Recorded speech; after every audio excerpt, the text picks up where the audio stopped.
said the Lions won a game.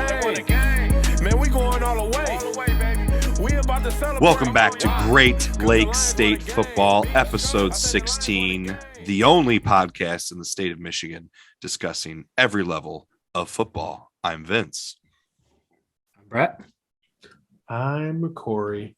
And I'm back. And I'm tan. Kory is back. He was gone last week down in Florida, enjoying the beautiful sun, beaches, and Miller Lights aplenty, I am sure. Kory, how you feeling after your week in Florida?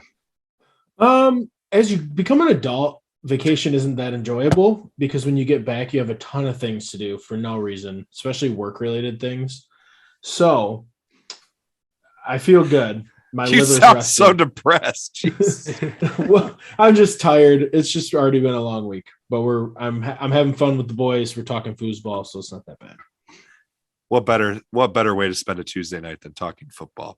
We will have a guest on this episode. We do have Kobe Manzo coming on a little bit later to join us to talk about his podcast that he started back in September of 2020 called Division I Rejects. Very excited to discuss that project with him as well as his time playing at Lake Orion High School. Excuse me, and Northern Michigan football as well. Before we get to our guest, we do have a few things we're going to discuss here. Unfortunately, not a lot of news in football in the state of Michigan over the last week, but there are a couple things in MHSAA we're going to touch on. One tidbit in D3 football news here in the state of Michigan, and then there are a couple things with Michigan State, and the Detroit Lions that we're going to cover before we get to Kobe. So kicking it off with MHSAA here, we put out our fourth ranking, I believe. We have now ranked high school football teams in the state of Michigan regionally since by win percentage since 2010. We started with Mid-Michigan, Greater Lansing. We did Greater Grand Rapids. 2 weeks ago, we did the Tri-City Thumb Flint region. And then this last week, we did the Upper Peninsula. Unfortunately, as we will talk about with our guest, I didn't realize how few high school football teams remained active in the state of Michigan up in the Upper Peninsula. Unfortunately, they're down to only 40 active high school football programs that I could find. I'm pretty sure I thoroughly found all of them. And the ranking of our top 15 of those 40, you can find in the description of this video. I will have the tweet linked in the description of the video or audio versions of the podcast if you want to check out that graphic. But just really quick, I'll mention the top 5 here and we'll kind of give our thoughts on this. So since 2010, ranked by win percentage, the top 5 high school football programs in the Upper Peninsula of Michigan: Ishpeming, number 1 at 102-27.791 win percentage. Powers North Central, Ishpeming's Division 7, Division 8 in that time span. Powers North Central is 8-man, 101-27.789. Crystal Falls Forest Park, who for a long time was Division 8, but has since moved to 8-man. They are 131 in that stretch, 0.763 win percentage. Menominee, who has been D5 or D6 in that time span, 103-37. They actually have the most wins of any team on this list, but with 37 losses, their win percentage goes to 0.736. And rounding out the top 5, another 8-man program, Pickford, 89-37. Big drop there after the top 4, 0.706. Any thoughts on this ranking of the Upper Peninsula teams? Just a couple things. I mean, they're all really small schools, which I guess should be probably the sense. Biggest school on this list is Calumet. D6 is the biggest school on the list. Well, Menominee's 5'6" too, but Menominee in this stretch has competed in the D5 playoffs. Yeah. And then one other thing that Kingsford. Sorry, Kingsford at number 13 is Division 5. My bad. Oh, okay. But anyway, one other thing that I noticed was compared to Lansing, where the top team had like a 0.92 win percentage. Yeah. Grand Rapids was 0.87. And then the Thumb was 0.89. The highest win percentage in the UP was 0.79. So almost a whole point less than the other regions we've already ranked. So pretty interesting. I got to say is, Vince, I don't know if you recall last week, but Ishpeming was my guess for who would have the best record in the UP. I would say, I think you did say, yeah. Yeah. So following the state finals closely, they're They're in the state finals quite often. I will say Crystal Falls Forest Park, they're always the team that drove my brothers and I nuts growing up. They had, you know how Indiana basketball, they had the striped candy cane pants. Well, Crystal Falls Forest Park, everyone on their team wears long horizontal striped black and white socks. They're terrible. Oh, God. It is bad. Ugh, puke. But that's just something that drove my brothers and I nuts growing up. So seeing that name made me chuckle. I'm sure they wear it proudly. Oh, they do. I went to college with a kid from Crystal Falls Forest Park, and you would have thought he played in the NFL. They take it real serious. But I'm surprised Marquette is not on the list. Marquette, the biggest school in the UP, I believe. Marquette, I believe, if I pull up our tweet. No, I guess I didn't put it on this list. On our other list, I did put the teams that just missed, but because this list was technically only 40 teams, I didn't put the next couple. But if I remember correctly, Marquette was very close. They were like 16 or 17. They were not far off. Yeah, I'm just surprised they're not on the list. Being the bigger school, they have more heads to pick from. And typically, it's with Northern Michigan being in Marquette, a lot of times you get some good athletes that have parents that are affiliated with the athletics in the university. So that's one thing that I found interesting too. We picked a perfect week to list the football with our guest being from Northern Michigan. Couldn't have picked a better week for that. But no, other than that, I don't have a whole lot on the list. It's pretty tough to follow 8-man football here in the Southern Peninsula, following up in the UP. But I'm happy that the teams still get an opportunity to play. I know if it wasn't for 8-man, they're looking at consolidating, and some schools did consolidate multiple towns into one football team. But with the Upper Peninsula being so widespread, I mean, it really doesn't make sense to combine schools just for football because, you're driving sometimes 40 minutes to an hour just to go play with the nearby town. So, no, I'm glad we did it. Hopefully everyone enjoys it. I think that's about all I had. Something else I think is interesting when you look at the top 5 teams, or even if you look at all of the teams on this list, Ishpeming is number 1, but has played probably the second or third fewest games if you were to add up their total games in this period. They've only played 129, whereas Menominee, who has actually one more win, has played 140. And the reason for this, I was wondering why there was such a big discrepancy. I did not add wrong because I looked at it more than once. From 2010 to 2016, they had 5 seasons in that 7-season stretch where they only played 8 regular season games. And then in 2020, their season was canceled. 2020, Ishpeming was one of the few schools in the state of Michigan who did not play a season.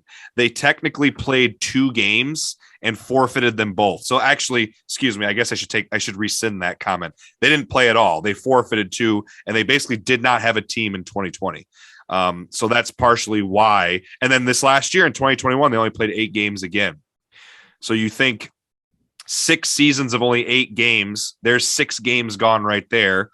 And then a full 7-game schedule, because most teams played 7 with a playoff game, gone from 2020. That's 13 games that they're missing out on. So it's kind of crazy that they, have missed out on so many opportunities to play football. I'm curious to see what this is going to do to Ishpeming. They had a ton of success for a long time. In 2018, they went 11-1 and went to the regional final, lost a close game by a touchdown. And then in 2019, they went 9-3, lost a regional final to a good Beale City team. And then in 2020 to lose their season and then come back in 2021, they only won 3 games. So I'll be curious to see what happens with Ishpeming going forward. So unfortunate situation that they've had with football, with COVID here the last couple seasons. But so any other comments on this list, guys? No. Who is next? We probably, I don't know if we're going to put out a poll, because at this point, the only regions that we have left are the Detroit area, which I think we are going to hold off till the end. We are going to, when we get through all the regions, we'll do one big one. We'll put together a graphic that has the top 15 teams total from the state of Michigan going through these regions. But before that one, we'll probably do Detroit right at the end as kind of, a grand finale. The only other couple regions we have left is we need to do the Battle Creek, Kalamazoo, Southwest region of the state. And then we need to do Jackson, Ann Arbor, South Central, and then Northern Michigan in the Lower Peninsula. So we have 4 regions left if you include Detroit. So we'll put out a poll, or maybe the 3 of us will just decide which one to do next. Let's put out a poll. Leave it to the people. All right, we'll put out a poll. The only thing is I feel like if we include Detroit, everyone's going to vote Detroit, and I don't want to do. So maybe we'll just do those. Detroit on there. We'll put those other 3 regions. Yeah. Let's see which one we do next. All right, that'll be out pretty soon. Then we'll put that out on Twitter, in the Twitter sphere here pretty soon. Next bit of MHSAA news here. Saline had a coach, Tyler Polk, SVSU alum, who spent the last couple seasons coaching at his alma mater. He's also a Saline grad, played football there. He was just drafted by the USFL. Pretty crazy for Saline football, for their program to have this happen. That he spends a couple seasons as an assistant coach, even though he did have an opportunity with the XFL in 2020, but with the season being canceled, he spent 2020 and 2021 coaching with Saline, and now he has an opportunity to play with the Gamblers in the USFL. So I'll be interested to see how that goes. Cool. Very cool. Congrats to Tyler Polka, SVSU alum. Gotta love the GLIAC love there, baby. Imagine being a high school football player and getting coached by this guy, and then he gets drafted to go play professional football. How cool a feeling would that be? He's still got it. He's only a couple of years removed. Yeah, I know. It's just a funny situation. Less than that, because he was prepped in 2020 to play for that XFL team. So, you got to think he was probably still staying in shape if, something happened with some of these league. There's been a lot of rumors about the XFL coming back, with The Rock buying it out, for a while, with that getting started back up, and the USFL has promoted it for a while. So good for him. Exciting. So, hope he does well. So he played at Saginaw Valley as a quarterback and then transferred to Gannon and played wideout. So I wonder what he'll play in the USFL. Probably wideout. Yeah, it probably makes more sense. Quarterback is tough. Yeah, especially if you haven't played for 2 years. Wide receiver, if you're a good athlete, you can just come in and play wide receiver. Just got to learn the offense. But next bit of MHSAA news, East Grand Rapids. We teased this, I think, a week or 2 ago, talked about how there was rumors who East Grand Rapids was going to hire for their new head football coach. Obviously, one of the biggest, most high-profile jobs in the state of Michigan, one of the most storied programs of the 2000s and just in general in high school football. They have announced their hire. Coach Shattuck was hired away from his job in Indiana. I'm not sure if he knew he was getting this job. On March 9th, he tweeted out a note just saying that he loved his time coaching at Elkhart Central High School and Elkhart High School down in Indiana. So apparently he spent time at both those schools. I'm not super familiar with, schools down in Indiana. We're very excited to announce, we'll announce this right now, that we are going to have Coach Shattuck on the podcast next week. He will be our next guest. Coach Josh Shattuck will be joining us to talk about, his career, his time coaching football, and now looking forward to coaching at East Grand Rapids High School. So we're very excited to have him on next week, and we'll talk obviously a lot more about him and with him next week on episode 17. You must be pretty excited if you're breaking the news the week before on the pod. Yeah, and we just got the news. We literally, before we started recording this, confirmed with him that we'll be talking football with him next week. So should be a good episode. Should be a lot of fun. We're looking forward to it. Before we wrap up MHSAA, Kory's trivia of the week, we're going to plug right here because it is MHSAA related.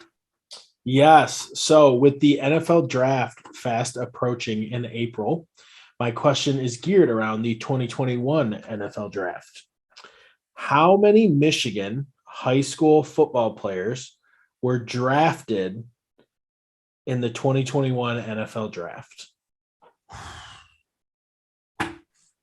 played high school Do you ball. know, Brett, or I have no idea. I'm going to have to make a guess. No, I will say this really quick. Between the players that played in the state of Michigan and or came into the state and played, that number is 15. The players from the state of Michigan, so born here, played high school ball here, is obviously less than 15. When you Isn't that the question? How many?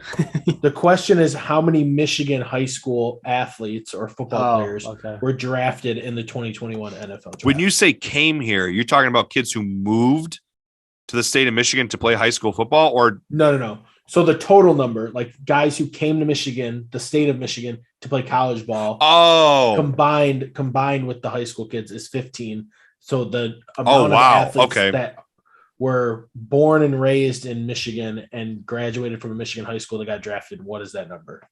Wow. So it's not a very big number then, I'm guessing. Interesting. My guess is 6. 4.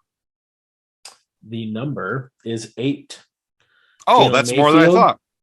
Jalen Mayfield, GRCC, Chauncey Golston, Detroit English, Ambry Thomas, King, Desmond Fitzpatrick, Waterford Mott, Larry Borum, Brother Rice, Jalen Moore, Detroit Consortium or however Consortium. Dalen Hayes, Ann Arbor Skyline, and then the last one is a name that I will literally never be able to pronounce because it must be of a different ethnicity, but Altacumbo Agumba JJ from Walled Lake Central. And I butchered your name and I'm sorry. So. Well, actually 8 is more than I would think. So 8 guys who played high school football in the state of Michigan were just drafted, and then 7 more who played college football in the state of Michigan, not necessarily from Michigan originally, were drafted. So all between the rounds 3 and 5, which is awesome. Really? Yep. That's weird that they all happen in just 3 rounds. Oh, cool. Yep. Well, all right. One little tidbit of small college news here before Brett is going to take over with Michigan State. We do not have any D2 football news to report on or discuss tonight. We don't have any MAC, Central, Western, or Eastern news to kind of talk about tonight. Just really quick MIAA news. Albion College. This was reported by the hire. Andrew O'Hara was just hired, announced literally 3 hours ago that he is going to be the new special teams coordinator and linebackers coach at Albion football. He is coming over from Concordia. They have not made an official release from Albion, so we just did some research really quick before the podcast. Looks like he played at Concordia and then spent the last couple seasons since he graduated coaching as an assistant at Concordia. So congratulations to Coach O'Hara joining an Albion football program that's had one of the most storied programs in the state of Michigan, regardless of division. Had a lot of success at the D3 level, winning a national title and winning a lot of conference championships in the oldest athletic conference in the country, MIAA. So congrats, Coach. Brett, you want to pick us up with Michigan and Michigan State here? Yeah, sure thing. So like Vince mentioned, pretty slow week in the MAC. I know that Central, Western, and Eastern are having pro days throughout the week. There's a pro day at Central today, but there's not a lot of news coming from those pro days, so we just decided to omit them from the podcast. It is still a pretty slow time with Michigan and Michigan State. Michigan started their spring ball a couple weeks ago, so they're in the middle of enduring that schedule. But there was some breaking news today for Michigan. They signed the first female graduate assistant in Power 5 history. I think the article that I saw said first female assistant, period, not even just a GA. I'm not 100% on that, but I thought I saw that. Okay, well, my source says in just a GA. Okay. But I could be wrong. But anyways, so it's Melan Bolden Morris. She's actually a sister of Mike Morris, defensive lineman for Michigan. So it's a really interesting dynamic. I mean, can you imagine being Mike Morris and seeing your sister in the locker room before a game? Like that, coaching, part of the coaching staff? Part of the coaching staff. I mean, thankfully, she's not his coach, but it's still an interesting dynamic. I'm sure it'll be fine, but it would be very odd seeing My sister, I don't have a sister, but if I had a sister across from the locker room. She does have an athletic background, though. She played basketball at Georgetown, led the team in scoring, and their dad, Mike Sr., played football at Florida State. So she comes from a real athletic family. I'm sure she knows more about football than your average woman and maybe even your average man if she's becoming a graduate assistant. But she will be a GA for the quarterbacks. So she'll be shooting it up with Cade McNamara, JJ McCarthy, and company. Some other news, not so much Michigan football team related, but program related. As everybody knows, the longtime broadcasters Jim Brandstatter and Dan Dierdorf, former Michigan football players, ended up retiring last year. At the end of the year, they couldn't have picked a better year to go out with Michigan winning the Big Ten championship and having a berth in the college football playoff. But those are some tough bodies to replace. And they announced this week that Doug Karsh and John Jansen are going to be the new radio broadcast guys. Doug Karsh has done a number of broadcasting roles within the Michigan program. He's been very intimate with all sports at Michigan, so I can see why he got the job.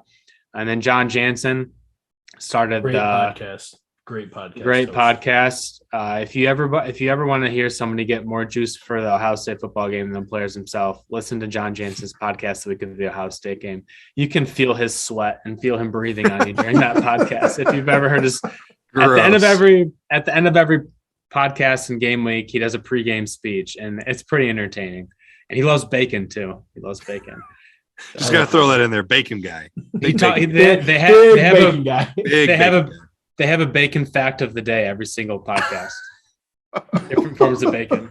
Is there that many facts about bacon where you can do it one every episode? They come up with all sorts of bacon facts, like how many guys in the MLB have the last name Bacon. Weird, like really stretching it, like a bacon cake. And if they go on a road game somewhere, it'll be some bacon treat in like Piscataway, New Jersey, if they're at Rutgers, etc. But no, big shoes to fill. But I think that Doug and John can fill those shoes, and I'll look forward to being a listener both on the radio and also on future podcasts. So moving on to East Lansing. A lot of transfer portal news once again coming out of East Lansing. It's a reoccurring theme.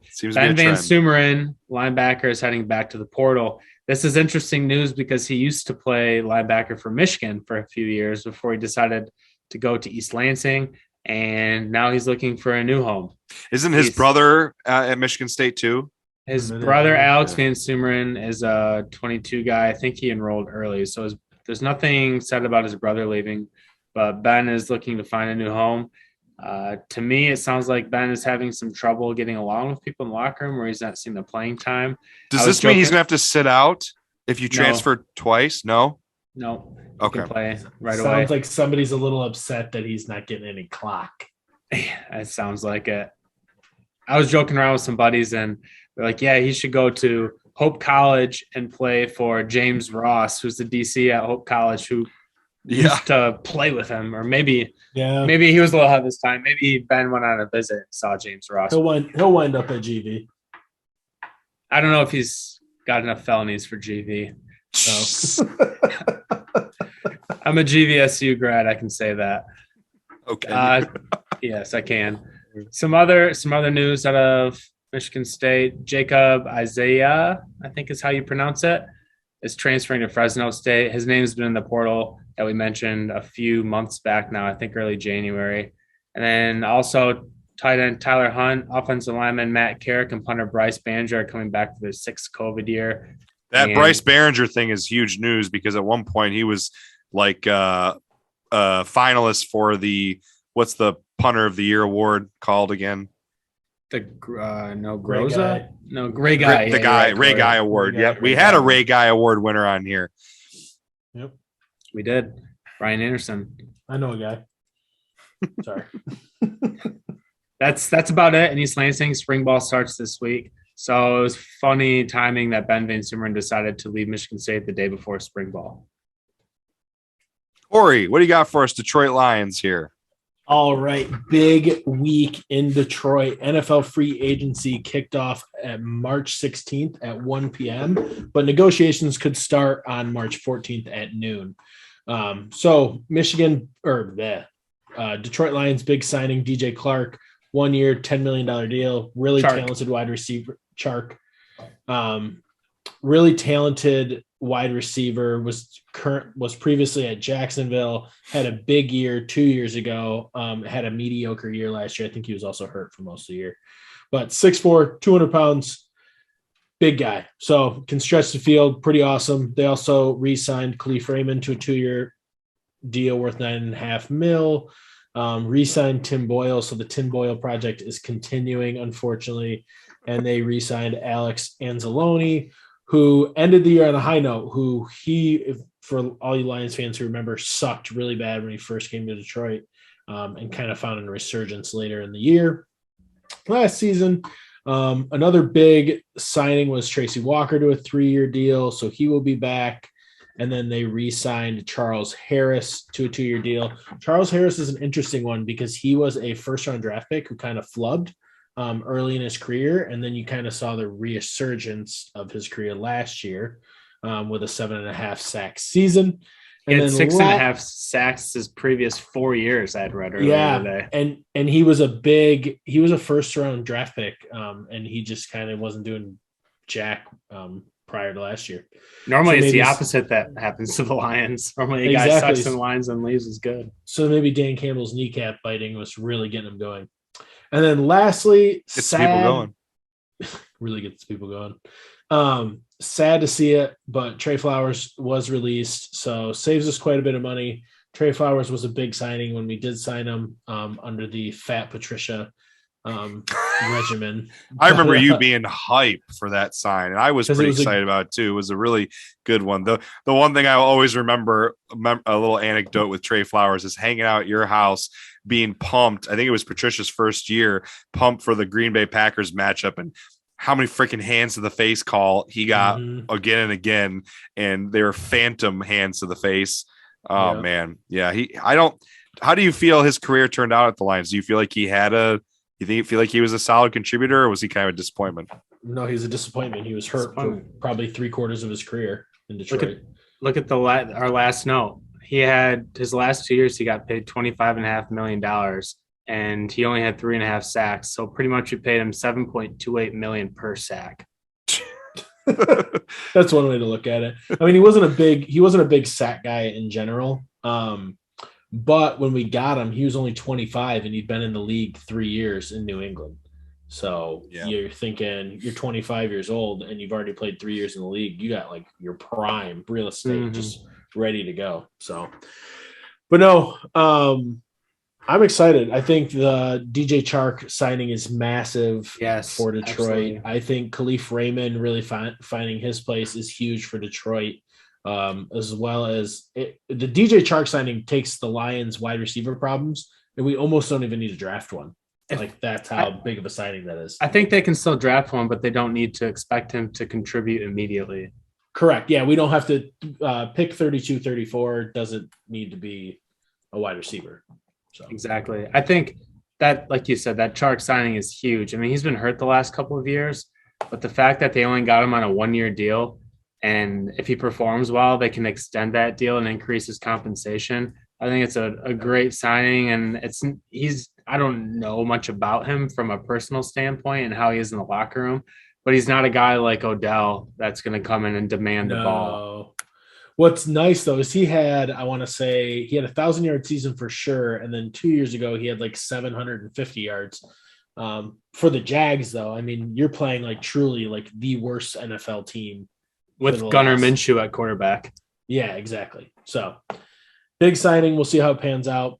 We also re-signed Josh Reynolds, big wide receiver. It's Josh Reynolds. Craig Reynolds? Josh Reynolds. Regardless, we re-signed Reynolds. So I got plenty of money. Big things coming for Detroit. Year 2, we're making the playoffs. Unfortunately, no news here with the Michigan Panthers this week, so that's going to wrap things up for the first part of the podcast here. Unless Brett has something else. You got something, Brett? Yeah, so another cool thing that the Lions do every year is called Touchdown in Your Town. They have they supply – well, there's an application process where you can nominate a school in the football program of the school that might not be able to have the funding to get new helmets or uniforms or shoulder pads, etc. And so Lions have their application process open again to nominate high school teams in the state of Michigan. And I'm not sure how many teams they sponsor. I think it's 5 or 6. Anyways, whatever the need is, if it's a reasonable value, though, the Lions will donate money to put towards equipment for the underprivileged kids. So pretty cool program that they run. Oh, that is super cool. Yeah. Detroit Free Press had an article on it. So Awesome. East Grand Rapids isn't going to apply for anything? You think they got plenty of money over there? I don't know. I think you're probably right on that one. I'm sure there's a lot of schools down just in the Detroit area alone that would benefit greatly from that program. Or even Lansing. Yeah. Rapids. Yeah. Anything else, gentlemen? Well, you know, Just it's my not Grand Ledge. recommendation. Grand Ledge has got all the varsity gold cards, baby. Well, Get on a that free sub sandwich. on that note, we're going to wrap things up here and get to our guest. We are going to have on to talk football here, Kobe Manzo. He is currently in his second year, finishing up his second year at Northern Michigan University, playing football there. He's a 2020 Lake Orion grad where he played running back, was a 3-year starter there. So we're going to talk with him about his time at Lake Orion, at Northern Michigan, as well as Division I Rejects, a podcast that he created back in September of 2020. And we've been enjoying his episodes he's been putting out on that. So we're going to talk with him about it in the future of that podcast. Stay tuned, stay on, and enjoy. Please stay on until after the conversation for Kory's recommendation of the week.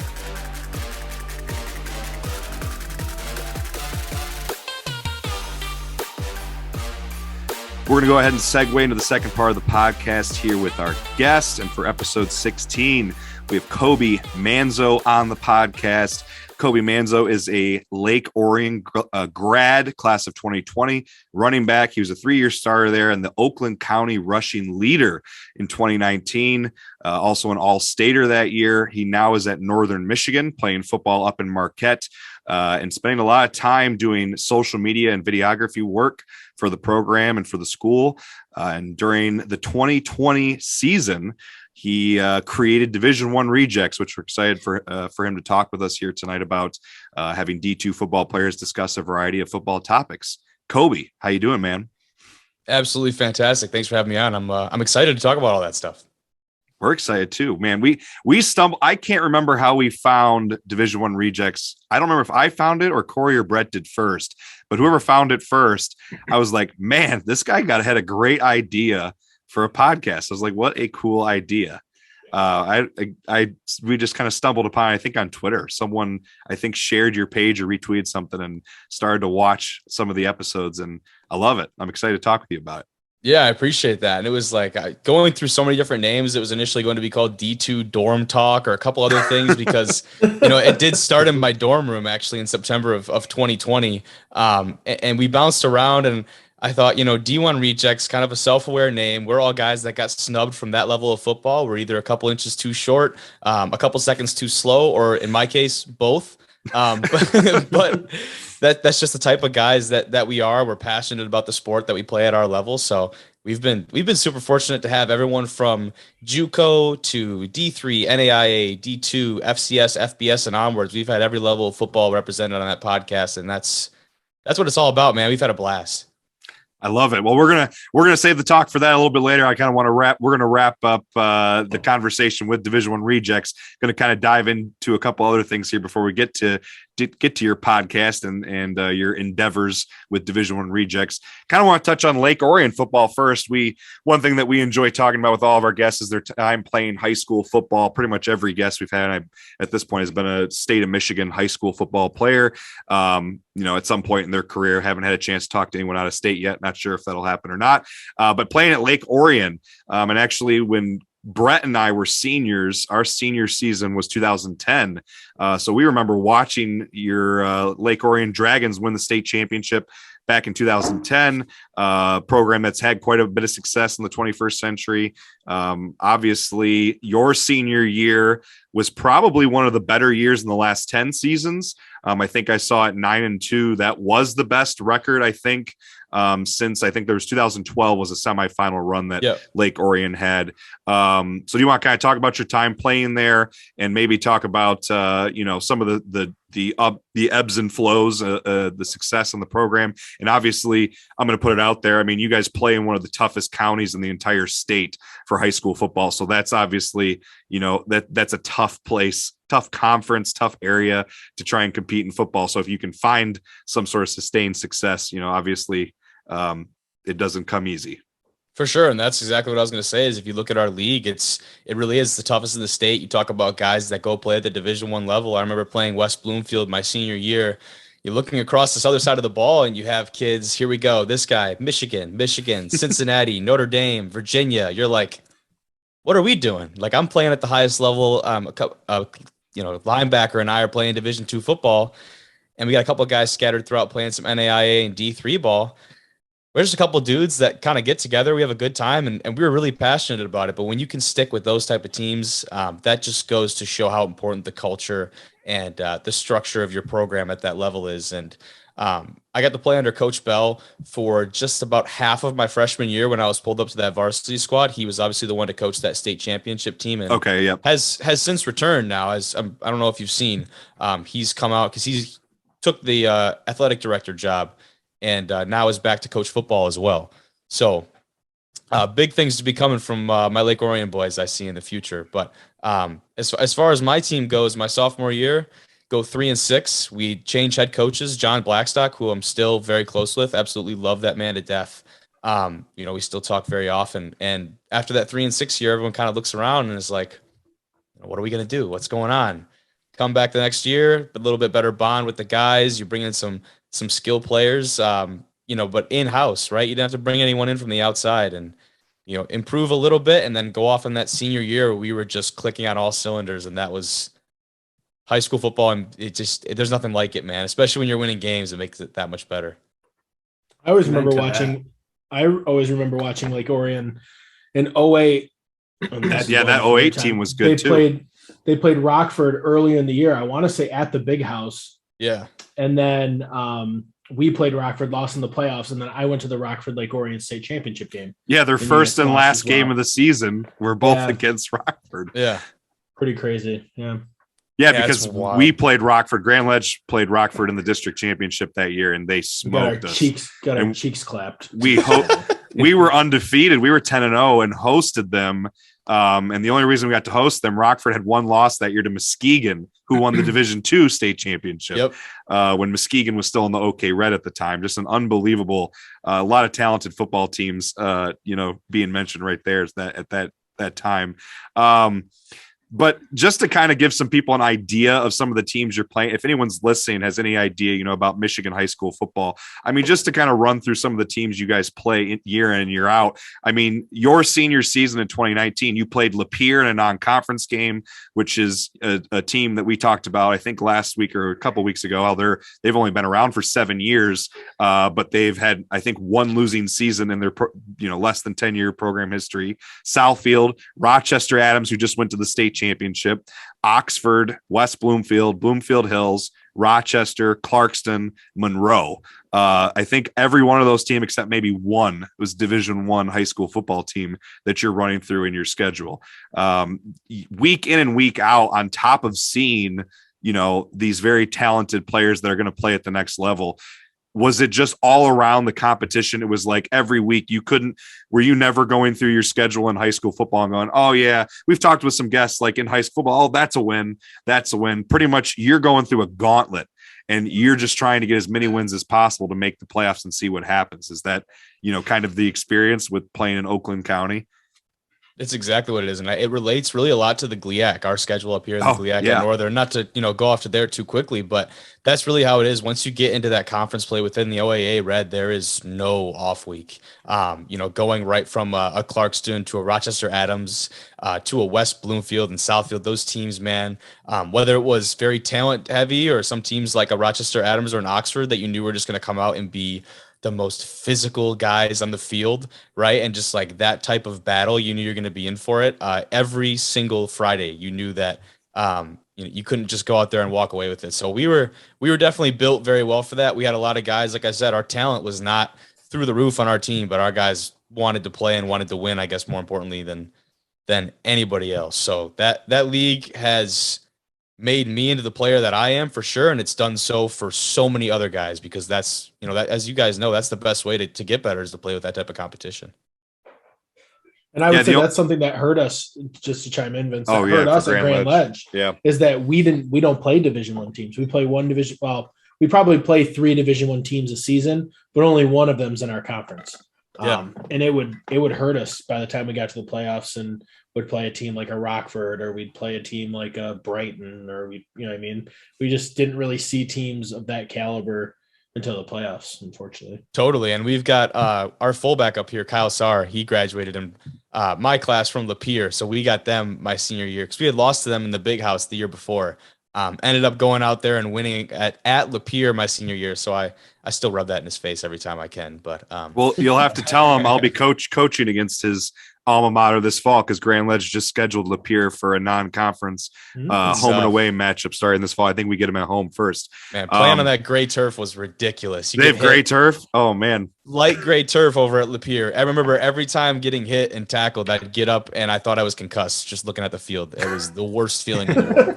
I hated it. Felt like your vision was going all over the place. Yeah, I went from that to the Smurf turf over at Oxford High School. So Smurf turf. They have blue turf there? Dark blue. Boise State even tried to come after him for a little bit there. Oh my It's god! banned now. You can't have colored turf anymore. Yeah, I don't think Really? it can. Doesn't Orchard Lake have red turf? They do. They do. That's awful. Never played I there. hate that.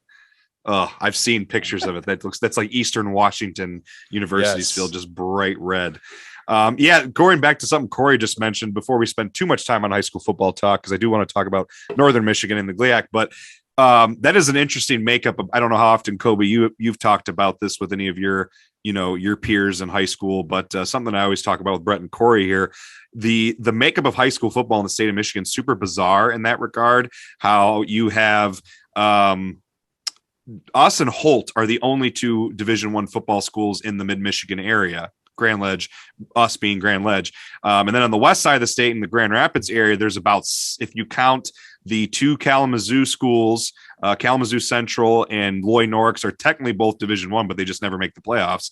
And then I think the Battle Creek Central used to be Division I. I'm pretty sure they're not anymore. Their enrollments dropped steadily. But then in the Grand Rapids area, there's, I think, the OK Red has 6 schools that are Division I or 5, and then Grand Rapids Union, who's not in the OK Red, is Division I. That's it outside of the Detroit area. All the rest of Traverse City West. Traverse City West usually gets pulled into a Division I district when they make the playoffs with Rockford, East Kentwood, Hudsonville, whoever makes it from that conference. But otherwise, all the rest of the Division I schools are in, that Oakland County, the Metro Detroit area. So it's pretty crazy how that works out with, population size and school size. And it ends up resulting in Division I high school football in the state of Michigan having the biggest population divide, or the biggest enrollment gap of any other division.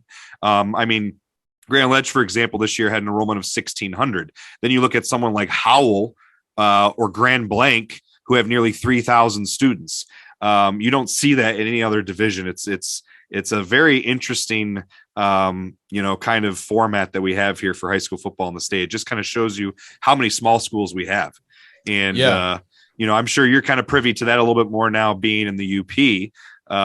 So I don't know, Brett or Kory, if you had any other questions for him on Lake Orion. Otherwise, we can kind of jump into Northern Michigan here. I mean, just talking about that, like you said, I didn't really realize that coming from, I guess, a Metro Detroit area. It doesn't really feel like we're a suburb of Detroit and Lake Orion, but I guess technically speaking. But now being up in Marquette, Marquette is Division III, I believe. High School. They're one of the bigger high schools up there. Yeah, they are. They definitely are. And so now, kind of seeing that and getting out of that Metro Detroit area, you can definitely tell the difference as far as school sizes go. When I tell people that I graduated with almost 600 kids, I get some very interesting looks from some of the people up here. Yeah. So. In the UP, that's kids total. Yeah. I was going to say, in some of these schools, I've been working with TV6 covering a lot of sports across the UP, and I was at Ewan Trout Creek over on the west side of the UP, and my buddy who went there graduated with maybe 50. Like, it was, if that. Our gym classes at Grand Ledge had 50 kids in them. I mean, I mean, Lake Orion's even bigger than Grand Ledge, but I mean, we graduated with like 400 kids. So yeah, when people hear that, I mean, even for us, when they hear 400, but 600, they're like, what? At some small school where they're graduating with 50 to 100 students in the class, that's pretty typical across, the lower peninsula and upper peninsula. Most of the schools are rural. The concentration is highly, located in Detroit. You have some big schools in Grand Rapids, a couple in Lansing, 2 in Traverse City, and that's about it. I mean, the rest it's all small rural high schools, which is very interesting dynamic for sports in the state of Michigan. Kind of sad too. I don't know how much you see this now working up in the UP, just to kind of ask you another question with high school football, but we recently did some research on the Upper Peninsula. We've been putting out some graphics on winning percentage for high school footballs and teams in the different areas of the state of Michigan since 2010. I did not realize the Upper Peninsula is only down to 40 high school football programs, which is crazy. It's declined a lot. Even, I can I haven't been here very long, obviously only 2 years, but just talking with people around here, they're very proud of their football programs up here too. I mean, they've had some very talented programs. They have, and Ishpeming's a school that comes to mind immediately. That's won some titles as of somewhat recent history. Yep. And schools up here, like I said, are very proud of their high school sports. It means a lot to them, even more so than downstate in some instances, because the population is so dense and all together. And it's really kind of sad to see that for lack of a better term, the quality has just dropped off as well. Do you see it being a lack of interest, or just the population has decreased so much in some of those cities and rural areas in the UP that it's not even whether they have kids to go out, it's just that there's no one in the school. There's just not enough students to fill out sports teams in general. Yeah, and I can't speak for obviously a lot of the schools around here, but really I do see it as more of just the general population aspect of it, and just not having the sheer numbers to field the football team. So from my experience, that's what I've seen more of.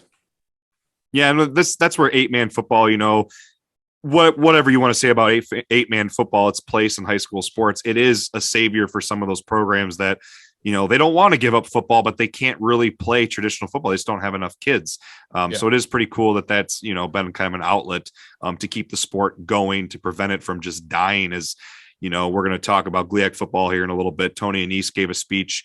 Being a high school football coach, I get to watch him talk at clinics, and he gave a speech about high school football. Man, the enrollment is just dropping nationally, not even just here in Michigan, and kind of asking the question, what do we do about it? What do we do? So 8-man football, probably one answer to keep that sport going. Unfortunately, it's just the way it is. But before we get too depressing and sad here about the state of high school football, let's talk a little bit about your college career in Northern Michigan football. Just right off the bat, why Northern Michigan? What drew you to going up to Marquette out of your senior year of high school? That's a great question, and I wish I had a straight answer for you, but I never thought I'd be ending up at Northern Michigan University, out of all places. I'm a multimedia journalism major here, and I'll be the first one to say it's not one of their strongest programs here at the school, but I've had some great advisors, some great faculty help me out, and it's worked out very well for me so far. But coming out of high school, it didn't have the greatest program for what I wanted to do. Let's face it, the football program has struggled in the past. The area was very far away from home, and it was something that I didn't know coming from Metro Detroit up to the UP was going to be very different for me. So at the end of the day, it was just my relationship with the coaches and the fact that they seemed to be the biggest believers in me out of anyone that I talked to throughout the recruiting process. They were my first committable offer. They told me right away that if you wanted to commit right now, we'll get you to, you'll be our guy, because that's how much that they thought of me. And they did that before the season, before my senior season, which I don't know why they did. I don't really do anything until my senior season, but say you got a heck of a senior year, man. They rolled the dice and won. You know what? I like to think so. And I appreciate them so much more for that. So my relationship, I think, with the coaches was the biggest thing that really brought me up here, and knowing a few of the guys from my visit, at least that I took, at the end of the day, it just felt like everything else kind of fell to the side, and Northern was the one school that I couldn't write off. Did you do an overnight visit as part of your recruiting process? I did. I never actually came to a game day, but I took an unofficial in the summer, which if you can see the UP in the summer, it's very hard to turn down. Yeah. I'm not sure if you guys have made the trip. The only place it's hard to turn down. Yeah. I've been up there when it's snowing. I mean, we all played in the GLIAC. We did 2 trips. True.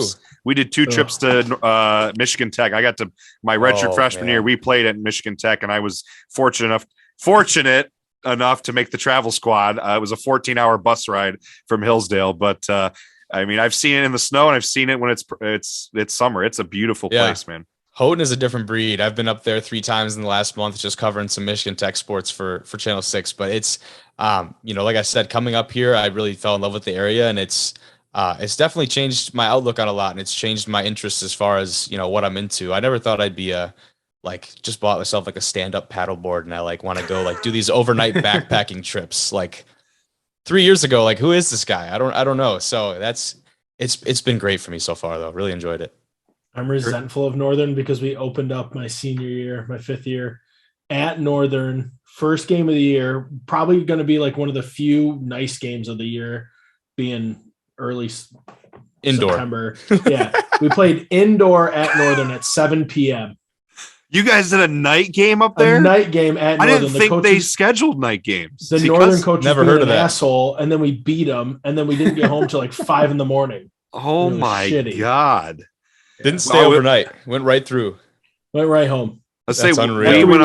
we went up to Northern twice as well when I was at Hillsdale, and both those games I think were 1 or 2 p.m.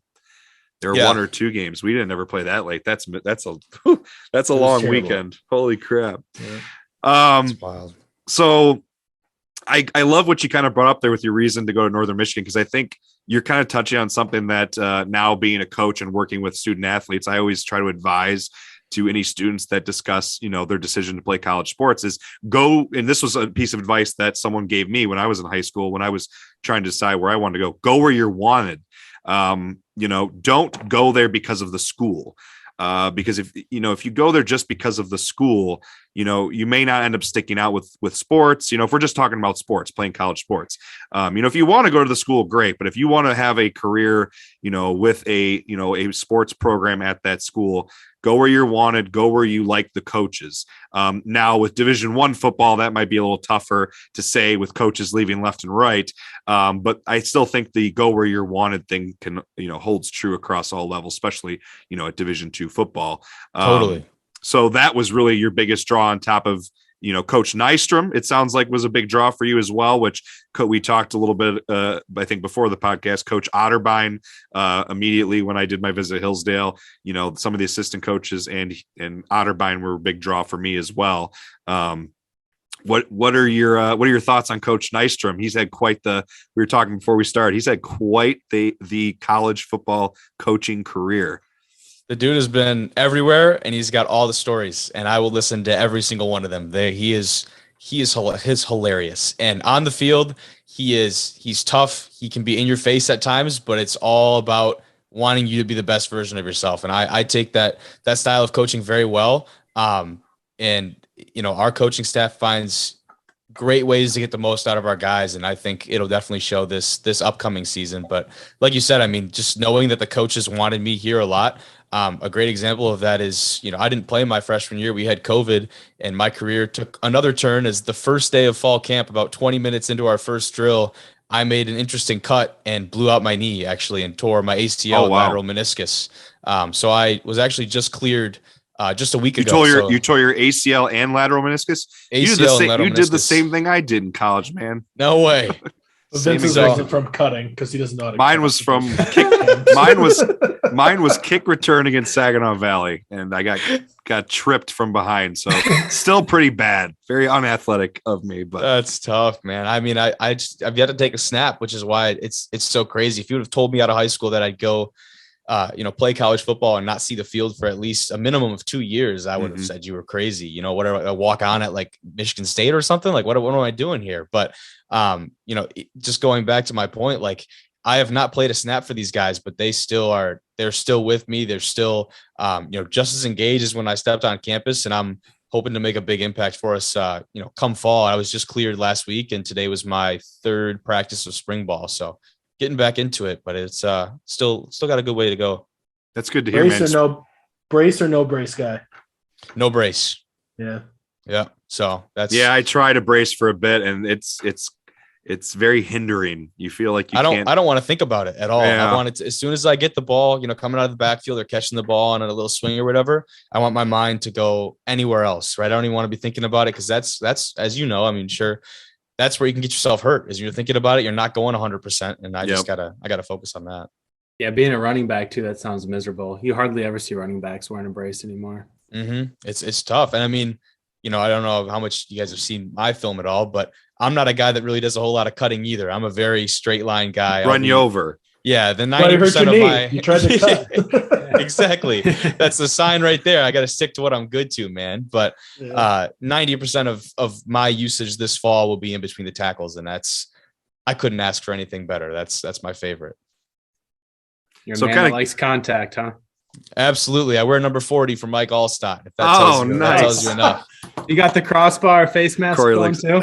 I wish. I'll be rocking the neck roll come fall, but I don't know about the face mask. Oh God. Oh, the cowboy collar, baby. I love it. Cowboy collar would be something. You should do the washboard. Just the straight up, it's taller than your head washboard. Oh my God. Oh man, I love it.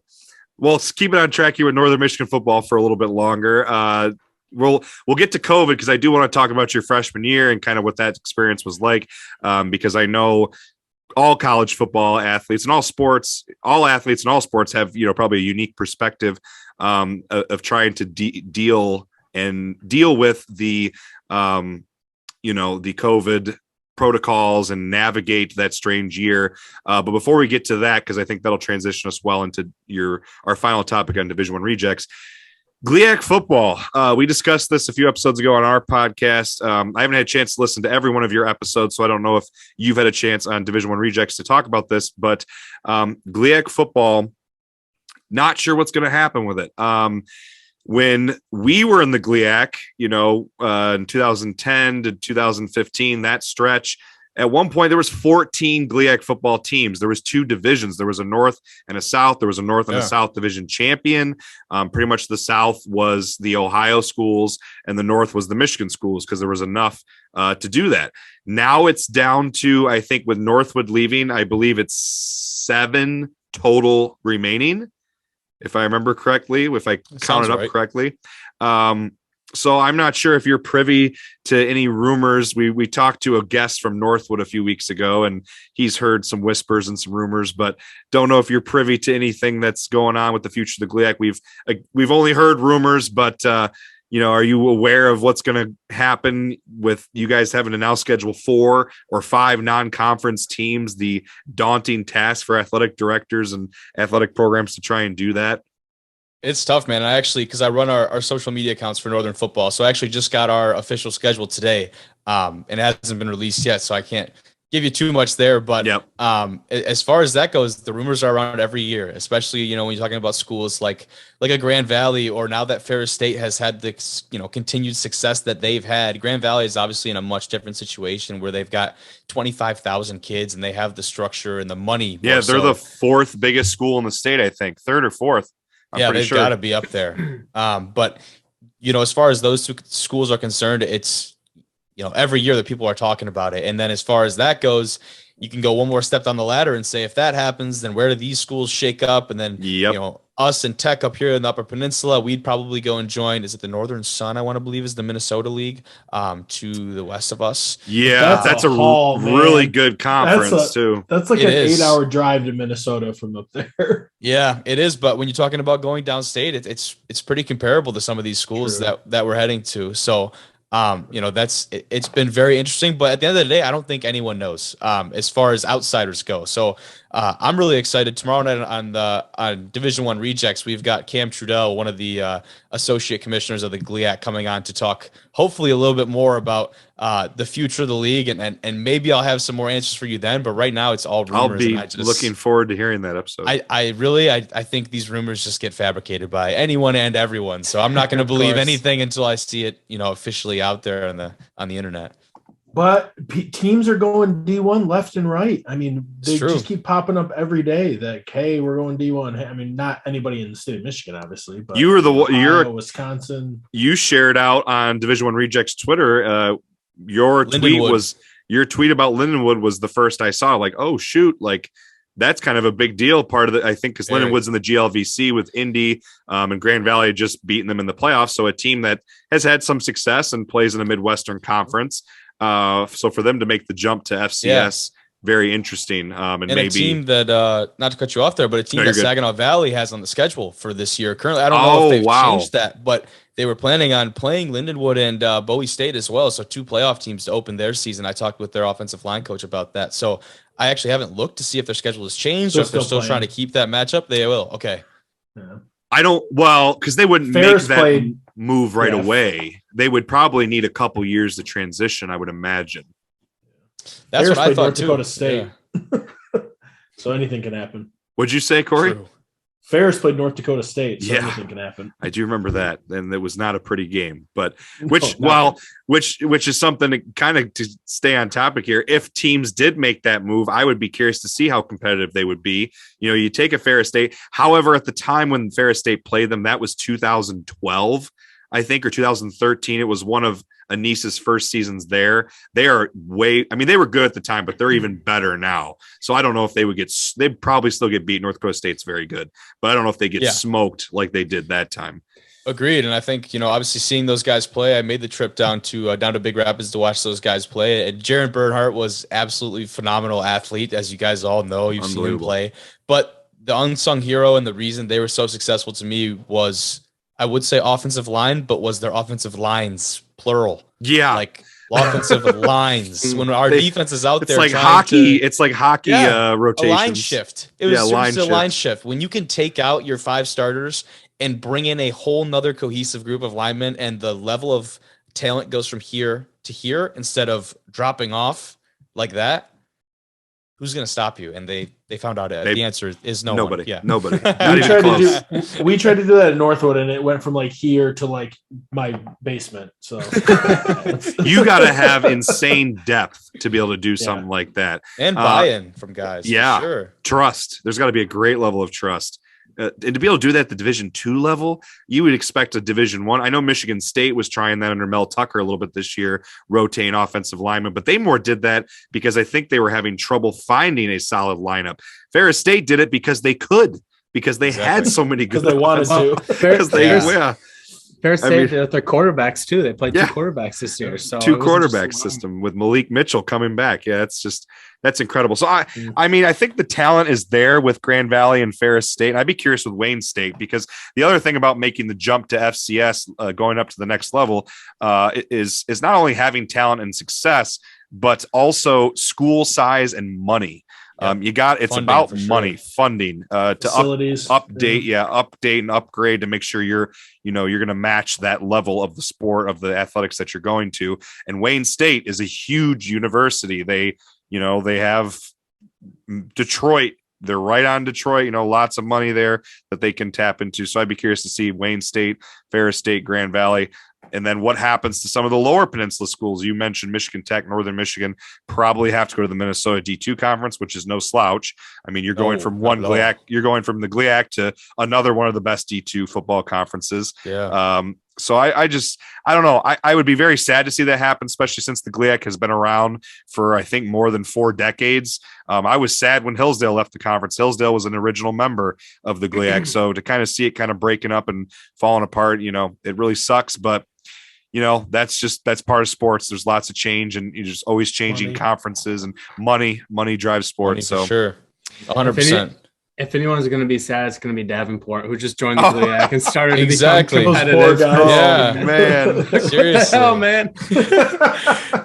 And going back to like a money thing, as far as Northwood is concerned, being the most recent example of this, Northwood and a lot of the Ohio schools were struggling because when you compare them to a Grand Valley or a Ferris, some of those other Wayne State, all these schools are fully funded, meaning they, as like you guys know, they have their 36 equivalencies of the school's tuition to give out to players. But some of these other GLIAC teams at the time were not fully funded. So how can you expect them to compete with that caliber of a school? When you're dealing, you've got a bad hand in concept. So you can really understand location wise too, and a lot of other factors go into it. But it'll be very interesting. I'm excited, a little nervous, I'd be honest. Yeah, I'll be curious to see where that goes. I'm looking forward to your episode, man. See if GLIAC, did you say it was GLIAC commissioner you're talking with? Associate commissioner. Associate commissioner. So I'll see how much I can get out of him. He played at Walsh, so it GLIAC should guy. be Former GLIAC. Yeah. Exactly. So it should be good. We'll see what we can get out of him and talk to him. I'm really excited about that one. Well, to kind of wrap up our Northern Michigan football talk with you here, one of the last things I wanted to touch on, and I'll transition us into our final topic, is COVID. Obviously, been a big part of everyone's lives around the world for 2 years. I can't believe it's been 2 years. That's just absolutely crazy. It's 2 years has flown by. But you are in a unique position of graduating high school and going to play a college sport and trying to navigate graduating high school, because obviously things shut down in March of 2020 and you still had 3 months left of your senior's year in high school. Then trying to figure out what's going to happen going into your freshman year to play football up in Northern Michigan. You want to kind of talk about that, what that experience was like for you? Yeah, it stunk. A lot of it stunk. Like, it really was bad. And like going from year 1 to year 2 up here at Northern, I can tell you very confidently, like if I didn't have football up here that first year, it would have been really difficult being that far away from home. I think about halfway through my first year, I really began to love it up here, and it started to change. You meet people obviously as college goes on, but as far as high school goes, like we were very thankful to just get our whole football season in. My brother, who is a year younger than myself, he's playing up here with me at Northern now. He had to go through that whole next year playing high school football his senior year. With COVID. So really that class was affected just as much, if not more than we were. I would argue 2 or 3 classes are very, very heavily affected. Very true. So, but we caught the initial part of it, and we're, very just kind of like figuring it out and shut down.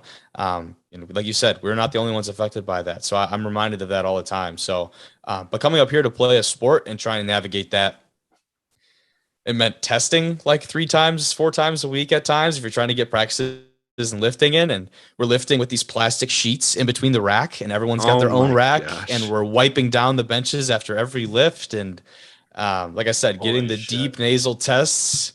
And for a while there, like that college football, the grind really set in, because it was just rinse and repeat every day there for a bit, and COVID just adding on top of that. No end in sight at all. It really wasn't. And that's exactly how it felt. So we had a few guys that dropped off after that first year, and I really don't blame them. There are times where you definitely question it going through that.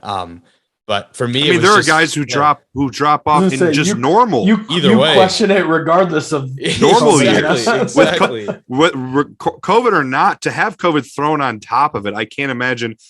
We talk about all the time, freshman year of college football, freshman year of any sport in college is such a rude awakening, because it's so much harder than high school sports. It's damn near a full-time job on top of being a full-time student. So then to throw COVID on top of it, I can't even imagine, dealing with all of that on top of navigating your freshman year of a college sport. Yeah. I mean, guys figure it out in their own ways. And I guess my kind of way of dealing with everything has just been to stay busy and stay productive. And so that's kind of what got me into the podcast, pursuing and, what I want to do as far as the journalism side of it goes, and picking up other jobs in Northern. I work in our marketing department in photo and video, and now in athletics in our athletic communication department. So that's just been my way of kind of keeping myself feeling productive and staying busy. But a lot of guys handle it differently. Like I said, we had a good number of guys drop off there, and like I told you, I couldn't blame him. There are times you definitely question that, but it took an injury to realize how much I truly loved this game and how much I had to really get back to it. When you say guys drop off, did you mean just guys in your class, or were you guys losing around guys from every class? All around. Yeah, definitely. Our second year guys took a decent hit as well. We had a good chunk of at least 3 or 4 guys in that second year class that did not come back after the summer to come to fall camp. So we definitely took a hit in those areas too. So, and that's tough for coaches, right? Because those are positions now that you've got to fill of guys that were probably going to get a little bit of PT coming into their redshirt freshman or true sophomore years. Well, I don't want to spend too much time talking about COVID, because COVID sucks, and You know, we've And it all been does. dealing with it for 2 years, but you know, I do, part of this podcast is we enjoy getting interesting or unique perspectives in terms of, you know, the sport of football around the state of Michigan here. But one positive for you, and this is, you know, this is kind of the case for, you know, most people, I would say, is there's always a silver lining. People found lots of ways to keep themselves busy, or, you know, find something new that they could do with their free time, all their time, you know, that they weren't spending working or going to school or doing whatever else was shut down. So Division I Rejects came about September 2020, unless you correct me and tell me it was an idea that was going on for a long time. How'd this kind of get started during the awful year of 2020? You know what? I did a little bit of podcasting in high school. I was very fortunate at Lake Orion. In 2019, actually, we won an award for the best high school broadcasting program in the country. Oh, wow. So I was just very, very fortunate to be where I was as far as the career that I wanted to choose. I don't think I could have been in a better situation in high school to set me up on the right track. So I'm a big Pat McAfee guy. And admittedly, I think that's what had me wanting to create my own show in the first place. And like we talked about, I mentioned a little bit before, Division I Rejects. How can I separate myself from so many other, like you guys know, football podcasts, and finding that niche in the name and in the conversation and the topics of D1 Rejects just was so appealing to me. And it's been an absolute blast. I've been stoked to produce episodes, and I've been lacking here. We're getting a little busy with spring ball, so I'm gonna, like I told you, I'm gonna get back on it. But I know, I was just checking. I was seeing when I keep going back and checking to see when your next episode is, and I go, man, it's been a while, and I was like, oh yeah, he's busy. He's got spring ball. He's got school now with COVID kind of not going away, but you know, restrictions relaxing. You're probably full swing in school and football, so that's good. 100%. You know, we'll have that episode tomorrow with Trudell from the GLIAC, and we've got a new studio in the works right now, so I'll be posting up a reveal of that here soon on our socials. So a lot of big things coming down the pipeline. We are definitely not done. If anything, I think we're still kind of getting started and getting a foundation. So I'm very excited for that. I've been just so blessed with the amount of guests that we've had on there from so many different levels of football. I think I definitely peaked. We had an offensive lineman from Michigan State come on, Dan Van Opstal. I did see that. I played with his brother Matt at Hillsdale. That's awesome. So Dan, I got connected to Dan through a mutual friend and had him on and talk a little bit. This is right when the Mel Tucker hired had happened, and Mel actually quoted my tweet off D1 Rejects. See that. Yep. And man, I about jumped. I was sitting in the basement with my guys. I about jumped through the ceiling of my basement. We were going nuts for about 15 minutes, and I just will never forget that feeling of like that elation of just like that many people recognizing the work that you do. It's just something you can't replicate. It was so much fun. It was kind of funny. Sorry, Brett, go ahead. Just to be real quick, I got to be honest. When we had a tweet that blew up at one point, I'm not sure what it was, and I think you had DM'd us or we had DM'd you about getting together. And me, Vince, and Kory had a little text on the side, and I didn't know anything about D1 Rejects at the time. But to me, I mean, the name sounds super legit. So I was like, you think that they're going to want to come onto our podcast where they have a couple like 100,000 or 1,000 followers? Like, it sounded like a legit site. So you picked out your name well. I mean, you are legit, but the name just alone, just judging a book by its cover. I appreciate that. Name. That's awesome. Yeah. That's awesome. Yes. Speaking of the name, I was riding down to Florida last week with my father-in-law, and I was talking about how we were going to interview you guys. And he goes, well, somebody who played D2 sports, don't you find that name offensive? And I go, no, not at all. I go, Mike, the Division II motto for the GLIAC used to be I chose Division II. I chose Division II. I go, now that is offensive because not one single person in Division II chose that shit. Division II. And no one has he was like, oh, well, I'm glad you don't find it offensive. I was like, no, it's not offensive. And that's Kory. So funny because one of the guys that it's not too bad, but Zach Keene, one of our quarterbacks up here who has been on a few of our episodes, actually was on the first couple episodes of Division I Rejects. He came to me after a few episodes and he was real worried. And he said, Kobe, he's like, we need to change the name of the podcast. He's like, we got to change the name. And I'm like, Zach, why do we need to change the name? It's really catchy. Everyone that I've told absolutely loves it. He's like, I feel like people think we're unappreciative of where we're at. Like we felt like we've been snubbed. I'm like, dude, you're thinking too much into it. If people don't worry about it. And that's the point. Exactly. Thankfully he let it go and we went on, but it's just so funny to me that people assume that I'm ripping myself, but that's just how it is, man. It's just call it how you see it. Nobody wants to play anything less than Division One. Like nobody on earth. Oh yeah, every little kid grows up going, "Oh, I want to play for Michigan Exactly. State. Oh, I want to play for Michigan or Ohio State, Alabama, whatever." Exactly. No one grows up going, "I'm going to go play at Hillsdale College." I don't know, Vince. Vince, you might have grown up wanting to play for Hillsdale College. If anyone did, it was you. Go Chargers, baby. No, you're totally right though, and I think that the name is enough to get people interested, and it's enough to in a quick glance to let people know what we're about, and I think it does a good job of that.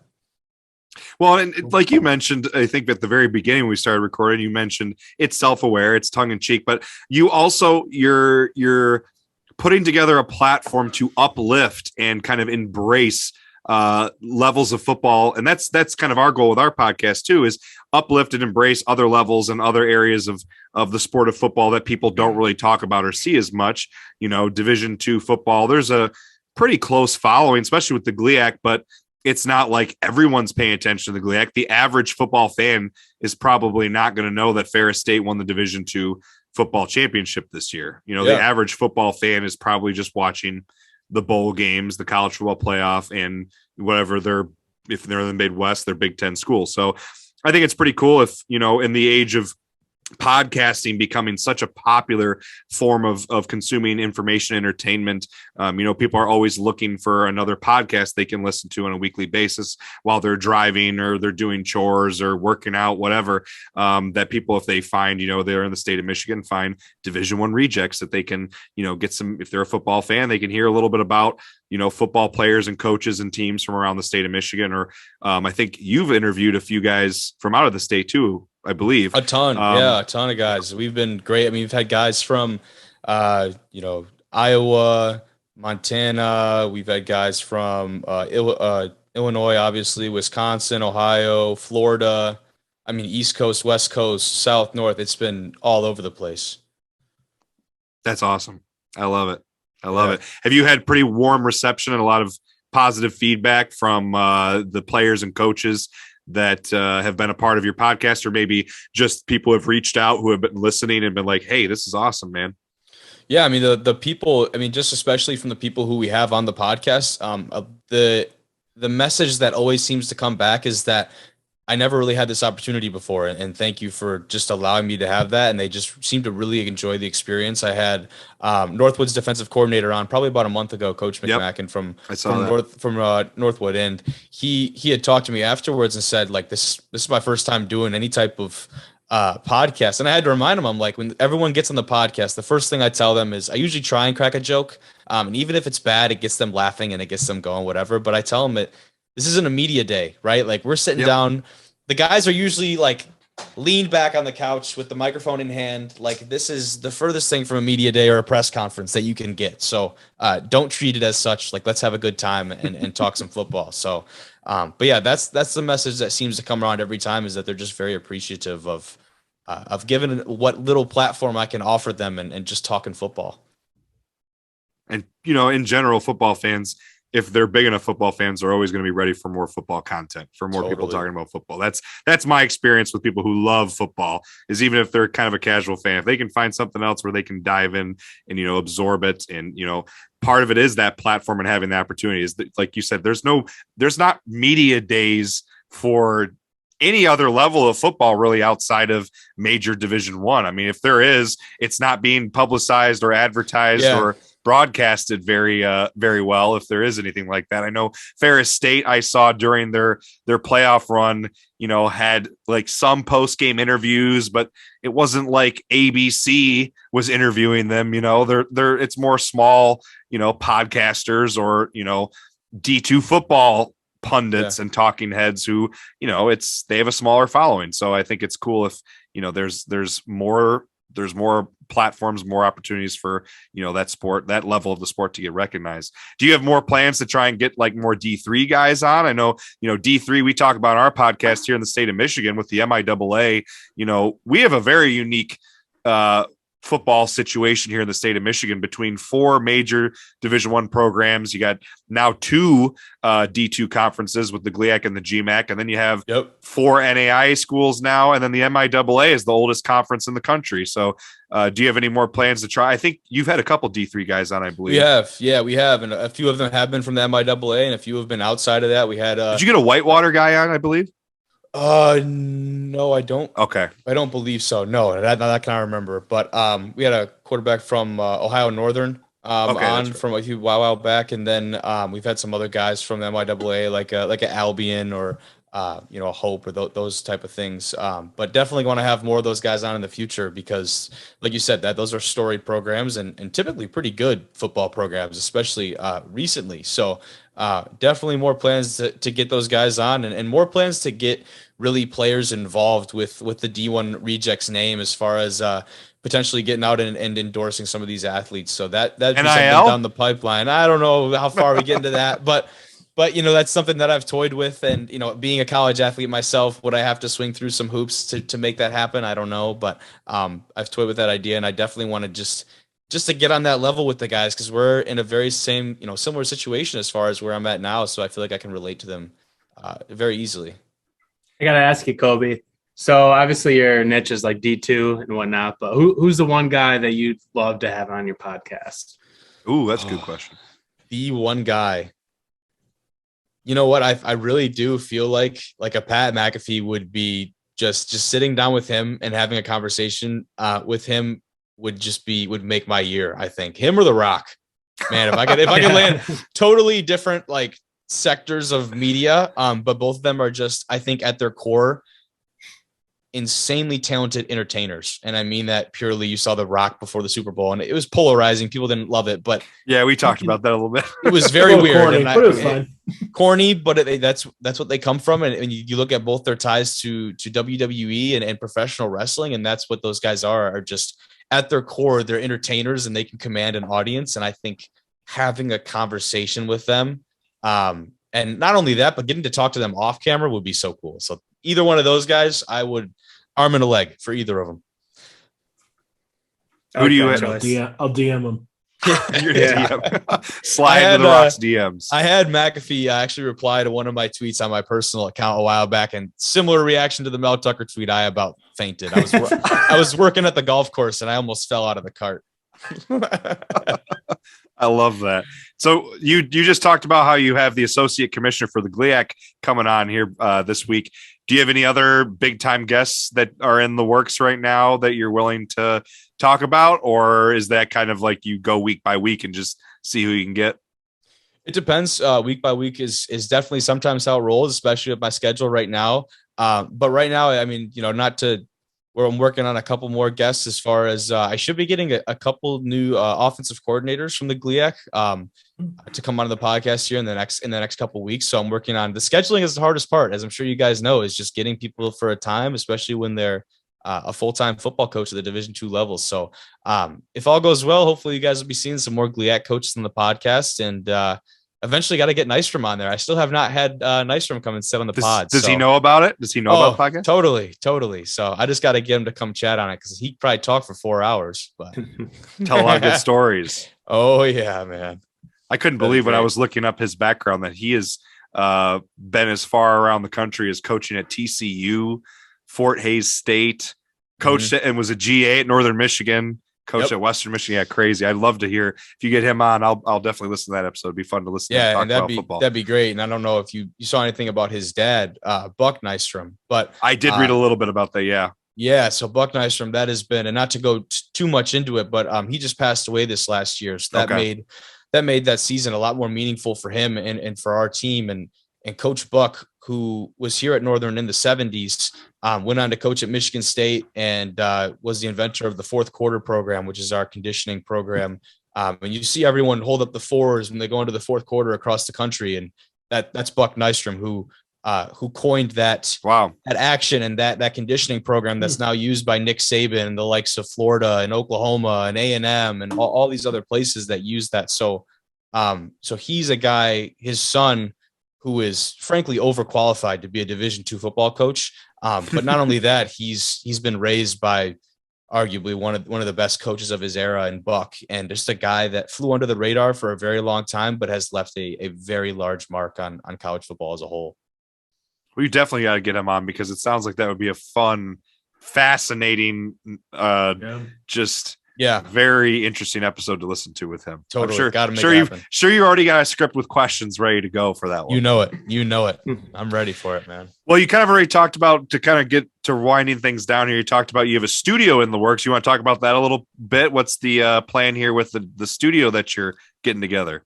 Yeah, well, I should be releasing some behind the scenes stuff here soon. But I've been, Buddy and I have been got a new house up here in Marquette that I'll be staying in for the next couple of years. Was lucky enough to have my parents help me out, as far as, instead of renting, to buy a property and help them flip it.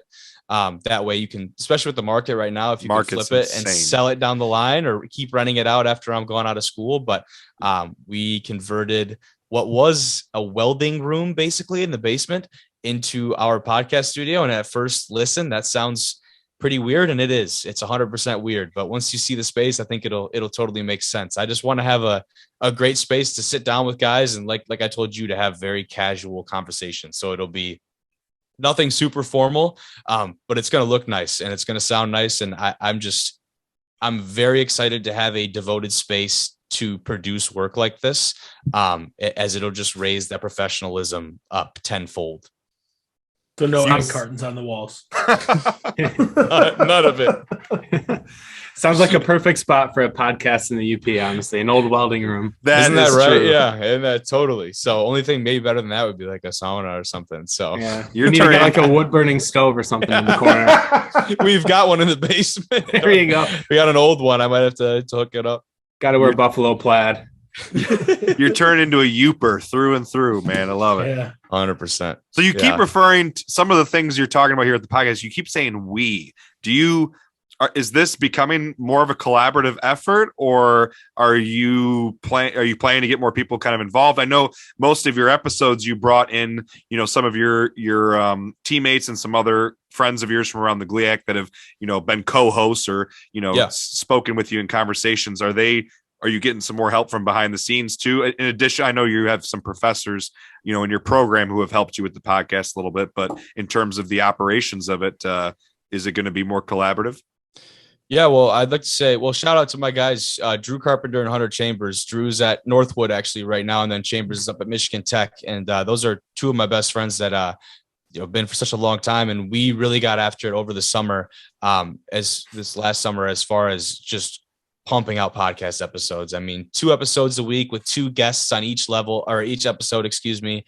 So those 2 guys were great. I've kind of gone through different phases of having different guys to come on and help me on the podcast. And it has nothing to do with like a favorite, but it's just kind of been like, when guys are available. Obviously right now, those guys are at Michigan Tech and Northwood respectively, and we just can't really make it work out in person. So I've had Jimmy Martin and Tyshawn King, a quarterback and running back here, that have been on the podcast with me. And those guys are hilarious because they're very different, and we all bring something different to the conversation. But right now, as far as the behind the scenes and the production goes of the podcast, it's been all me and the distribution, excuse me. So I definitely need to bring on some help if I'm going to take this thing to the next level as far as the production side of it goes, because I found it to be pretty taxing along with other things, as you guys, I'm sure but yeah, right now it's setting everything up, getting everything operational is my end. And I usually bring in some help to make the conversation a little more interesting, because nobody wants to listen to me talk for about 45 minutes. Yeah, I think that's probably the best part about a podcast, is it being a conversation, amongst people. It's not as interesting, when it's just one person kind of talking, unless I guess it could be done in an interesting way, but not for 1 to 2 hours. If you're going to push it to 1 to 2 hours, it's got to be more of a conversation. What's kind of the future here going through Northern Michigan after college? Obviously, you're kind of in a unique position. You still have 4 years of eligibility, technically. Yeah. So I don't know if you plan on staying, to do a graduate program at Northern Michigan, and play football as long as you can, if you're planning to be one of those guys. But do you have plans, do you think right now, once you graduate or as you go through Northern, to take this podcast past your time in college? So that's what I'm really trying to figure out now. And I'm realizing that I've got time, but it doesn't really feel like it. And it's tough for sure, because I'd like to play football for at least a couple more years. And I think if I get at least 2 years of good football in at Northern, I'm already a junior in the classroom. So I'm going to be running up on credits here shortly. And for my major and for my degree, for what I want to do, it really only requires a bachelor's degree. There's no real incentive for me to go beyond that education wise. And personally, I don't know if I want to. So, if that's the only degree I need, and I'm making the connections right now. I started as an intern at WLUC TV6, which is the #1 station in the market up here. As I've been working with them as a sports reporter, going out and shooting games, making some great connections. A coach here, Coach Perlis, our old offensive coordinator, got me connected with Field Yates up at ESPN. He runs the Fantasy Football Now show. I don't know if you guys know the name. So I'm in contact with Field quite a bit, and I'm hoping that he or someone can be my in up there, because the goal is to set up some type of internship, whether it be in Bristol at the headquarters, but some type of ESPN. That's the end goal. But I think for right now, if I can move on and maybe get a full-time position at 6 and start in news and work my way up from there. But I guess the end goal for me, to answer your question, I don't know if Division I rejects is something I will take on forever, but for me, it's just about being around football. And I want to be really an NFL team reporter would be the dream goal for me, to be in the facility, to be around the players and coaches and make those personal connections, have those conversations. Sounds like you need to tug on those Lake Orion strings and get in contact with Jeff Heath for some NFL connections. Yeah, and I've worked out with Jeff Heath over the summers. I haven't the last couple of years. I haven't, but when I was in high school, saw Jeff a lot, and I know Jeff pretty well, and he's that'd be a great dude to talk to for sure. I got to get him. That'd be a great one on the podcast. Yeah, talk about D1 reject, D1 rejects in the NFL. Exactly, Saginaw Valley. Totally. So that'd be a good one for sure. Well, all right, Kory, Brett, do you guys have any other questions for Kobe? Otherwise, we've been talking for about an hour now. Don't want to take up too much more of his time here on a Tuesday night. No, I just appreciate you jumping on with us. Super cool idea. Keep grinding. If I had any advice, take it as far as you can take it, but don't be afraid to leave it as a side hustle if you need to. You know what I mean? If you got to make your money elsewhere, I'm not saying abandon it, but you got to make your money elsewhere. So, unless he becomes the next Pat McAfee, for sure. Well, and he's making his money off of it. I'm just saying, don't abandon it. Leave your options open. 100%. No, I appreciate that. No, for me, Kobe, it's been a pleasure. I'll definitely be tuning into your podcast here and there. I mean, we all have our share of podcasts we listen to every week. There's not enough time in the day, honestly, but I'll tune in here and there. Yeah, I'd love to hear it. I've been deep diving in the It's Always Sunny podcast that they just, I don't know if Kobe, you watch It's Always Sunny in Philadelphia, but they started a podcast in like November, December. It's, oh man, that's been my go-to every Monday. They put them out on Monday, but I will definitely be watching, listening to the episodes that you put out going forward here. I'm looking forward to hearing what you got coming out soon. If you're watching on YouTube, I will have in the video description the links for Division I rejects. I'll have the links in the description of the audio episodes on Apple and Spotify. Kobe, anything else you want to plug before we wrap things up here? No plugs for me, man. I've talked more than enough about myself. I really appreciate you guys and love what you're doing. Thanks for coming on, man. Appreciate your time. Of course. Thank you for listening to our conversation there with Kobe Manzo as our guest for episode 16. Hope you enjoyed that conversation. All the links for him as well as Division I rejects you can find in the description of the video version on YouTube and the audio versions on Apple and Spotify. We're going to wrap things up here with Kory's recommendation of the week. He was gone in Florida last week, so I took his spot, so we flip-flopped. Kory, what do you got for us? So as much of you know, I am a golf snob, and golf season is fast approaching. So my recommendation of the week is my favorite fitting shop in Little Greenville, Michigan, which isn't actually all that little, but it's called Golf Emporium, and the owner, Mark, is fantastic. They do a great job. They'll fit you to everything that you would need: irons, putters, drivers. I actually just recommended Brett to Golf Emporium to go get a new driver that they'd fit him to. But they use all the latest technology. They have everything on hand that you could want, from shafts to club heads, grips, whatever you might need for the fitting. And they do a great job. Their staff is friendly, and they're also really willing to work with you. I won a new driver through work last year. I went to Golf Emporium. I said, hey, I won this driver. I'm looking to get fit for a new driver. Would you be willing to swap out the driver I won for the one that's correctly fitted to me? And they swapped out a $450 driver without any issues, which was really cool. I mean, granted, they can still sell the driver, so it's not like they were out any money, but a lot of places wouldn't do that. So Golf Emporium, Greenville, Michigan, get all your golfing needs. And yeah, that's all I got. I can vouch. Good place. Not too many places you can go and you can get fitted and get your custom driver and walk out the door with your driver the same day. Yeah. If you want to check them out, the link will be in the description, video version of the podcast and audio. You can find Golf Emporium in Greenville, Michigan, their link for their website. I don't know. Do they have social media? I'll put their website in there. Probably not. Okay. I wouldn't think so. I'm assuming they have a website. I'll put their website in there. Kory, the real question is, will we be golfing this week? It's supposed to be 60s next couple of days. I'm going to try to play tomorrow, but I don't think I'm going to be able to play. I played 5 rounds last week, so I kind of got my itch scratched for a bit. Kobe's probably still digging out of snow up in Marquette. Won't be able to play golf this week. Sorry, Kobe. All right, we're going to wrap the episode up here. Thank you for listening to episode 16 of Great Lakes State Football. If you enjoyed this episode, definitely make sure you head over to Twitter, give us a follow at GLSF Ball, spelled BALL. And then head over to Instagram, Great Lakes State Football. Give us a follow over there. The video versions of these podcast episodes available on YouTube. Make sure if you're watching that you subscribe, give us a like, leave a comment, what you thought, share those videos. We appreciate it. You can also listen to the audio versions on Apple and Spotify. If you are checking us out on Apple or Spotify, please leave us a 5-star review. Greatly appreciate anyone checking us out, taking the time to listen. We'll be back next week with episode 17. Looking forward to that guest. In the meantime, I'm Vince. I'm Kory. I'm Kory. These two idiots. Go green. Go Chargers.